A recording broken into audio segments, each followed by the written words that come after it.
વડોદરાના સોનારકુઈ ગામ પાસેનું ડિવાઈડર અકસ્માત ઝોન બન્યું છે। ખરાબ રોડ, અંધારપટ અને વિચિત્ર ડિવાઈડરને કારણે અકસ્માત થઈ રહ્યા છે।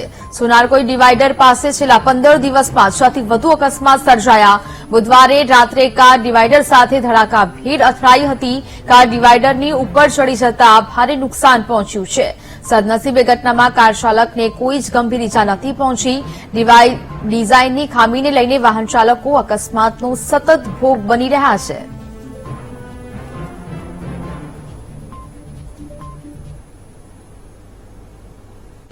દર ત્રીજી દાડે એક ગાડી ચડી જાય છે આ ડિવાઈડર પર। દર ત્રીજે દાડે આ 7મી કે 8મી ગાડી છે અને મારે તો બાજુમાં આ ખેતર છે, મારે દરરોજ જોવાનું એટલે અહીંયા દરરોજ બાઇક વાળા કેટલા બચારા પી જાય। આજે પાણીની લાઈન નાખી એ ડમ્મર આટલા સુધી હોય કરી દેતા હોય તો ગાડી પેલી બાજુ જાય।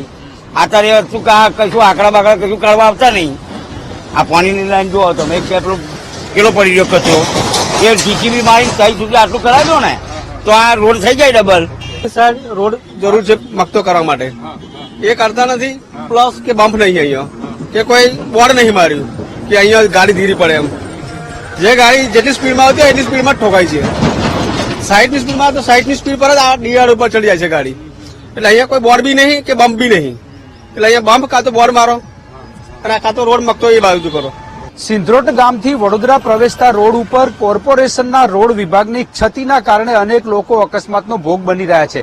સોનારકુઈ ગામ પાસેથી જ્યારે વાહન ચાલક પસાર થાય ત્યારે ત્યાં ડિવાઈડર નથી અને પછી અચાનક જ ડિવાઈડર શરૂ થાય છે।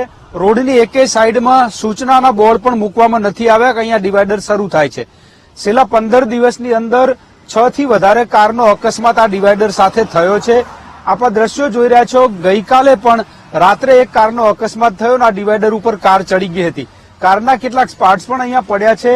અકસ્માતો થઈને આ ડિવાઈડર છે એ પણ તૂટી ગયેલું જોવા મળી રહ્યું છે। વાહન ચાલકો જીવના જોખમે અહીંથી પસાર થઈ રહ્યા છે એવું કહી શકાય, કારણ કે આ રોડ ઉપર ક્યાંય જ ડિવાઈડરનું સાઇનબોર્ડ મૂકવામાં નથી આવ્યું, લાઇટો પણ નથી અને એના કારણે લોકો મુશ્કેલીનો સામનો કરી રહ્યા છે।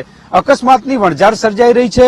અહીંના સ્થાનિક કોર્પોરેટરે અનેક વખત રોડ વિભાગમાં લેટર લખીને રજૂઆત પણ કરી છે, તેમ છતાં કોઈ ઉકેલ આવતો નથી અને એના કારણે વાહન ચાલકો અકસ્માતનો ભોગ બની રહ્યા છે।